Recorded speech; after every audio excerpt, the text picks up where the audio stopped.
তো আলহামদুলিল্লাহর মধ্যে বরকত রয়েছে। কেমন বরকত রয়েছে? এক রাজা, তার একটা কি ছিল, কর্মচারী ছিল, তার একজন প্রজা ছিল, তার সবসময় যিনি নিয়োজিত ছিলেন খেদমতে, তিনি আল্লাহওয়ালা ছিলেন। কি ছিলেন? আল্লাহওয়ালা ছিলেন। রাজার উজির কি ছিলেন? আল্লাহওয়ালা ছিলেন। একদিন রাজা কোনো কাজকর্ম করতে করতে হঠাৎ করে তার আঙ্গুলের একটা মাথা চলে গিয়েছে। এবার উজির ডাক দেবেন আলহামদুলিল্লাহ। রাজায় তো রাগ হয়ে গেছে, আমার আটকারছে। সে দুঃখ প্রকাশ না করে সে শুকরিয়া আদায় করছে। এবার রাজায় তাকে জেল দিছে। কি দিছে? জেল দিছে। দেওয়ার পরে সে বলল আলহামদুলিল্লাহ। এবার রাজায় তাকে জেল দিল, যখন সে কষ্ট প্রকাশ করছে না, তাকে শাস্তি প্রয়োগ করছে, সে বলল আলহামদুলিল্লাহ। এবার ওই ব্যক্তিকে জেল দিল, বলল আলহামদুলিল্লাহ। শাস্তি নির্ধারিত করলো, বলল আলহামদুলিল্লাহ। এবার রাজার উজির তো জেলখানার ভিতরে, এবার উজিরের প্রয়োজন। এবার ওই রাজার উজির যাকে নিযুক্ত করলো, নিযুক্ত করার পরে ওই রাজার উপরের যে রাজা ছিল, সেই রাজাই স্বপ্নে দেখলো এই উজিরকে, এই রাজার উজিরকে বলি দিতে হবে। কি দিতে হবে? বলি দিতে হবে। এবার ওই উজিরকে ওনার উপরের রাজাই নিয়ে বলি দিয়ে দিল। এবার এই খবর যখন ওই উজিরের কাছে গেল, তিনি বললেন আলহামদুলিল্লাহ। এবার রাজায় কয় সে সর্ব অবস্থায় আল্লাহর শুকরিয়া আদায় করে, সে আলহামদুলিল্লাহ জপে। তার কাছে এর কারণ ব্যাখ্যা আমাকে জানতে হবে। এবার উজিরের কাছে গেল, যাইয়া বলল উজির, আমার হাত কাটা গেল, তুমি বললা আলহামদুলিল্লাহ। আমি তোমাকে জেলখানার মধ্যে দিলাম, তুমি বললা আলহামদুলিল্লাহ। আমি তোমার জন্য একটা শাস্তি নির্ধারণ করলাম, তুমি বললা আলহামদুলিল্লাহ। আমার একজন উজিরকে বলি দিয়ে দিল, তুমি বললে আলহামদুলিল্লাহ। কারণ কি? তুমি সর্ব অবস্থায় আলহামদুলিল্লাহ আলহামদুলিল্লাহ বলতেছো, কারণ কি? এবার উজির ডাক দিয়া কয়, রাজা আপনার হাত কাটা গিয়েছে, আমি আলহামদুলিল্লাহ এই জন্যই বলেছি। কেননা আপনার হাত কাটা না যাইয়া আপনার গর্দান কাটা যাইতে পারতো। আল্লাহ তাবারক ওয়া তাআলা আপনার এত বড় অঙ্গ থেকে ছোট্ট একটা অ্যাক্সিডেন্ট হয়েছে, এই জন্য আমি আল্লাহর শুকরিয়া আদায় করে নিলাম আলহামদুলিল্লাহ। তোমাকে আমি জেলখানা দিলাম, তারপরে তুমি আলহামদুলিল্লাহ বললা, কারণ কি?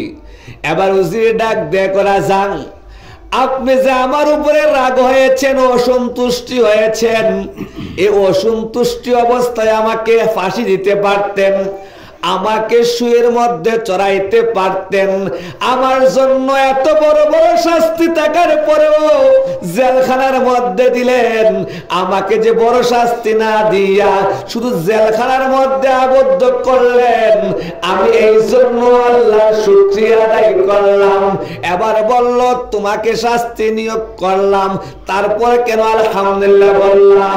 এবার রাজায় ডাক দিয়া কয়, এবার ওই প্রজা ডাক দিয়া কয়, উজির ডাক দিয়া কয়, রাজা এই জন্য বললাম, এর চাইতে তো আরো বড় শাস্তি আছে, সেই শাস্তিটা তো আমাকে দিলেন না, আমাকে একটা ছোট শাস্তি দিয়েছেন, এই জন্য আমি আল্লাহর শুকরিয়া আদায় করলাম। এবার বলল, আমার উজিরকে হত্যা করে ফেলল, বলি দিয়ে দিল, তুমি কেন বললা আলহামদুলিল্লাহ? এবার বলল, রাজা এই জন্য বলেছি আলহামদুলিল্লাহ, ওনার স্থলাভিষিক্ত আমি ছিলাম, আমি তো আপনার উজির ছিলাম। আমি যদি ওই জায়গার মধ্যে থাকতাম, তাহলে আজকে তো আমি বলির কুরবানি হইতাম, আমাকে বলির মধ্যে যাইতে হইতো। আমি আল্লাহর শুকরিয়া আদায় করার কারণে আপনি আমাকে জেল দিয়েছেন, শাস্তি দিয়েছেন, এই জন্য আমি বলি থেকে আল্লাহ মাফ করে দিয়েছে। উচ্চ আওয়াজে বলুন সুবহানাল্লাহ। আর আল্লাহু আকবার। তাহলে আমরা সুখে থাকি আর দুঃখে থাকি, যেই অবস্থায় থাকি সর্ব অবস্থায় আমরা শুকরিয়া আদায় করব কার? আল্লাহ। আওয়াজ বলুন শুকরিয়া আদায় করব কার? আমি কুরআনুল কারীম ফুরকানুল হামিদ থেকে একটা আয়াতে কারিমা তেলাওয়াত করেছি। বিসমিল্লাহির রহমানির রহিম।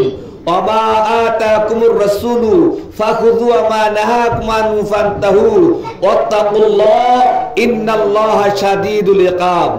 আল্লাহ তাবারক ওয়া তাআলা এই আয়াতের মধ্যে বলেন, ও দুনিয়ার মুসলমানেরা, আমার নবী সাল্লাল্লাহু আলাইহি সাল্লাম যা তোমাদের জন্য নিয়ে আসছেন তা গ্রহণ করো, যা নিষেধ করেছেন বর্জন করার জন্য বলেছেন তোমরা তা প্রত্যাখ্যান করো, তা বর্জন করো, তা কি করো? বর্জন করো। তাহলে আমরা আল্লাহর নবী সাল্লাল্লাহু আলাইহি সাল্লাম কি নিয়ে এসেছেন? আল্লাহর কোরআন নিয়ে এসেছেন, রাসূলুল্লাহ সাল্লাল্লাহু আলাইহি ওয়াসাল্লাম হাদিস নিয়ে এসেছেন। আমাদের জীবন যদি গড়তে হয় আল্লাহর কোরআন মতে, রাসূলুল্লাহ সাল্লাল্লাহু আলাইহি ওয়াসাল্লাম হাদিস মতে গড়তে চাই কি চাই না? আল্লাহ সকলের ইজ্জত বাড়িয়ে দেখ, সবাই বলুন আমিন। হাদিসে পাকের মধ্যে বলেছেন, লা ইউমিনু আহাদুকুম হাত্তা ইয়াকুলা হাওয়াউ তাবআন লিমা জিতু বিহি। আল্লাহ নবী সাল্লাল্লাহু আলাইহি ওয়াসাল্লাম বলেছেন, ততক্ষণ পর্যন্ত তোমরা মুমিন হতে পারবে না, মুমিনে কামেল হতে পারবে না, আমি যা নিয়ে আসছি তা তুমি যতক্ষণ পর্যন্ত গ্রহণ না করবে ততক্ষণ পর্যন্ত তোমরা কি হতে পারবে না? মুমিন হতে পারবে না। তাহলে আমরা নবী সাল্লাল্লাহু আলাইহি সাল্লামের প্রত্যেকটা বিষয়কে মানতে হবে, প্রত্যেকটা বিষয়কে ফলো করতে হবে। আমার সর্ব অবস্থায় সর্বকর্ম হবে আল্লাহর হাবিব সাল্লাল্লাহু আলাইহি সাল্লামের অনুসরণ, আল্লাহর হাবিব সাল্লাল্লাহু আলাইহি সাল্লামের ইত্তেবা। আল্লাহ তাবারক ওয়া তাআলা আমাদেরকে নবী সাল্লাল্লাহু আলাইহি সাল্লামের অনুসরণ অনুকরণ করার তৌফিক এনায়েত করুন, সবাই বলুন আমিন। আরো জোরে বলুন আমিন। তাহলে সাহাবায়ে কেরামরা কতটুকু আল্লাহর হাবিব সাল্লাল্লাহু আলাইহি সাল্লাম অনুসরণ করতেন, অনুকরণ করতেন, এই কথাটা বলি আমি শেষ করে দিচ্ছি, যেহেতু অসংখ্য উলামায়ে কেরাম, আমি সীমিত সময়ের মধ্যে শেষ করে দিচ্ছি। মুনাফিক ছিল একজন, তার নাম ছিল বিশর। তার নাম ছিল কি? বিশর। একজন মুনাফিক আর একজন কাফিরের সঙ্গে কি হলো? দ্বন্দ্ব হলো। কি হলো? দ্বন্দ্ব হলো। দ্বন্দ্ব হওয়ার পরে ওই কাফের, ওই মুশরিক বলল, আমি তোমার সঙ্গে যে দ্বন্দ্বটা হয়েছে এই দ্বন্দ্বর ফয়সালা আমি মানি কাকে? তোমার নবী সাল্লাল্লাহু আলাইহি সাল্লামকে। কাকে? নবী সাল্লাল্লাহু আলাইহি সাল্লামকে ফয়সালাকারী হিসেবে কাফের মেনে নিয়েছেন। আর যে মুনাফিক ছিল বিশর, সে বলল আল্লাহর হাবিব সাল্লাল্লাহু আলাইহি সাল্লামের কাছে গেলে আমাদের জন্য কি বিচার করবে? হক বিচার করবে। হক বিচার করলে সেই মুশরিক জিতে যাবে, আমি যেহেতু বেহক আমি ঠকে যাব। তিনি অন্যদের কাছে নেওয়ার জন্য চেষ্টা করলেন। আর ওই তার চালাকিটা ওই কাফের মুশরিক বুঝতে পারে না, আমি তোমাদের নবী সাল্লাল্লাহু আলাইহি সাল্লামকে বিচারক হিসাবে মানি আর অন্য কাউকে মানি না। এবার ওই ব্যক্তি মুশরিক ওই বিশরকে আল্লাহর হাবিব সাল্লাল্লাহু আলাইহি সাল্লামের কাছে নিয়ে গেলেন। নেওয়ার পরে বললেন, এবার নেওয়ার পরে বিস্তারিত ঘটনা যখন বললেন, বলার পরে রায় চলে গেল কার প্রতি? ওই কাফের মুশরিকের প্রতি। এবার বিশর এর রায়ে সন্তুষ্ট হলেন না। তিনি বললেন, উমর তো খুব গরম, আশিদ্দাউল আল কুফার, তিনি কাফেরদের প্রতি কটু, মুসলমানদের প্রতি সদয়। সেই ব্যক্তি যেহেতু কাফের, এই বিচারটা মনে হয় কার কাছে গেলে? উমরের কাছে গেলে পূর্ণ বিচার পাবো। নাউযুবিল্লাহ বলুন। এবার ওই বিশর আল্লাহর হাবিব সাল্লাল্লাহু আলাইহি সাল্লামের ফয়সালাটা না মেনে ওই কাফের মুশরিককে লইয়া ফারুক আজমের কাছে গেলেন। যাওয়ার পরে এবার ওই ব্যক্তি একটু চালাক ছিল। ওই ব্যক্তি ডাক দিয়ে বলল, ও ফারুক আজম, আমি যেই বিচারের জন্য বিশর আপনার দরবারে নিয়ে আসলো, এই বিচারটা আল্লাহর হাবিব সাল্লাল্লাহু আলাইহি সাল্লাম ফয়সালা দিয়েছেন, ফয়সালাটা আমার প্রতি দিয়েছেন। এই জন্য তিনি না মাইনা আল্লাহর হাবিব সাল্লাল্লাহু আলাইহি সাল্লামের বিচারটা না মেনে আপনার কাছে নিয়ে আসলেন। ফারুক আজম ডাক দিয়া কয়, ও বিশর দাঁড়াও, তোমাদের একটা ফয়সালা আমি করে দিব। এবার বিশর কি কয়, এবার ফারুক আজম ঘরের ভিতরে গেলেন, তলোয়ার হাতের মধ্যে নিলেন, বাহিরে আসলেন। আসার পরে বিশরের কল্লার মধ্যে ধরে তলোয়ার দিয়ে একটা আঘাত করে বিশরকে দুই খণ্ডিত করে ফেললেন। এবার বিশরের আত্মীয় স্বজনরা বলল, সবাই মিলে আল্লাহর হাবিব সাল্লাল্লাহু আলাইহি সাল্লামের কাছে গেলেন। যাওয়ার পরে বললেন, ইয়া রাসূলুল্লাহ, ইয়া হাবিবাল্লাহ, আপনার ফারুক আজম আমাদের একটা মুসলমানকে বিনা কারণে বিনা অজুহাতে তাকে কতল করে ফেলেছে। আমার নবী ডাক দিয়া কয়, ও আমার উম্মতেরা, ও বিশরের আত্মীয় স্বজনরা, ফারুক আজম তো এরকম কারবার করতে পারে না। কেননা আমার পরে যদি কোনো নবী হওয়ার যোগ্যতা থাকতো, নবীর যদি দরজা খোলা থাকতো, সে যোগ্যতা ছিল ফারুক আজমের। উচ্চ আওয়াজে বলুন সুবহানাল্লাহ, আরো জোরে আল্লাহু আকবার। আমার নবী ফারুক আজমকে তলব করলেন, তলব করার পরে জিজ্ঞাসা করলেন, ও ফারুক আজম, তুমি তাকে বিশরকে কেন হত্যা করলে? বিশর ফারুক আজম ডাক দিয়া কয়, ইয়া রাসূলুল্লাহ, ইয়া হাবিবাল্লাহ, নবী গো, আপনি যে একটা বিচারের ফয়সালা দিয়েছেন, সেই ফয়সালাটা না মেনে সে আমার কাছে বিচারের জন্য গেল, কেন আপনার ফয়সালাটা মানল না? এই জন্য আমি তাকে হত্যা করে ফেললাম, তাকে দুই খণ্ডিত করে ফেললাম। এবার ফারুক আজমের কথা শুনে এবার আল্লাহর হাবিব সাল্লাল্লাহু আলাইহি সাল্লাম ফারুক আজম এর প্রমাণ কি? ইসলাম ডকুমেন্ট চাই, ইসলাম প্রমাণ চাই। তোমার কাছে তো প্রমাণ নাই, এবার তুমি প্রমাণ দাও। ফারুক আজম চুপ মেরে গেলেন। এবার ফারুক আজমের পক্ষে প্রমাণ দিচ্ছেন স্বয়ং আল্লাহ তাবারক ওয়া তাআলা। উচ্চ আওয়াজে বলুন সুবহানাল্লাহ।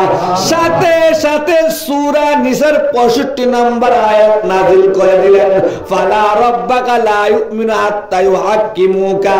এই আয়াত নাযিল করে আল্লাহ তাবারক ওয়া তাআলা জানিয়ে দিলেন, ও দুনিয়ার মানুষ, তোমরা ততক্ষণ পর্যন্ত পূর্ণ ঈমানদার হতে পারবে না, মুমিন হতে পারবে না, যতক্ষণ পর্যন্ত না তোমার সর্ব অবস্থায় সর্বদিক দিয়ে আল্লাহ নবী সাল্লাল্লাহু আলাইহি সাল্লামকে ফয়সালাকারী হিসাবে না মানবে, ততক্ষণ পর্যন্ত তোমরা মুমিন মুত্তাকি হতে পারবে না। আমরা মুমিনের জিন্দেগি করতে চাই কি চাই না? কেমন করে? নবীর ইত্তেবা ছাড়া, নবীর অনুসরণ ছাড়া, নবীর অনুকরণ ছাড়া কোশ্চিন কালেও আমরা কি করতে পারবো না? আমরা মুমিনে কামেল হতে পারবো না।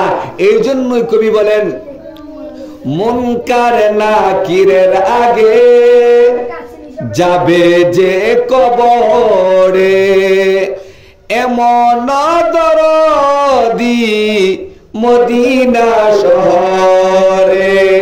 মুনকার নাকিরের আগে যাবে যে কবরে, এমন দরদি মদিনা শহরে। সেই দরদির জায়গা বন্ধু রাখিও অন্তরে, সেই দরদির জায়গা বন্ধু রাখিও অন্তরে। সদাই শরণ রাখিস তাকে, সুন্নত আদায় করে। মুনকার নাকিরের আগে যাবে যে কবরে, এমন দরদি মদিনা শহরে। আমরা নবীকে স্মরণ রাখবো কিভাবে? নবীর প্রত্যেকটা সুন্নত আদায় করে আমাদের জিন্দেগি যদি গড়তে পারি, আল্লাহ তাবারক ওয়া তাআলা আমাদেরকে মুমিনের জিন্দেগি দিবেন। আর মুমিনের জিন্দেগি দিলে আপনার দুনিয়াতে, কবরে, হাসরে, ফুলসিরাতে কোথাও আপনার ভয় থাকবে না। সর্ব জায়গায় আপনার সম্মান আর সম্মান। হাসরের ময়দানে যখন সকল নাফসি নাফসি বলে কাঁদতে থাকবে, সকল যখন মাথার উপরে সূর্য এসে তাপ দিবে, মানুষের মাথার মজকগুলা টকবক টকবক করতে থাকবে, ওই সময় মুমিন আল্লাহর আরশে আযমের ছায়া নিচে জায়গা পাবে। আল্লাহ তাবারক ওয়া তাআলা আমাদের সকলকে মুমিনের জিন্দেগি দান করুন, আমাদের প্রত্যেককে কোরআন সুন্নাহ মোতাবেক চলার তৌফিক এনায়েত করুন। আসসালামু আলাইকুম ওয়া রাহমাতুল্লাহি ওয়া বারাকাতুহু।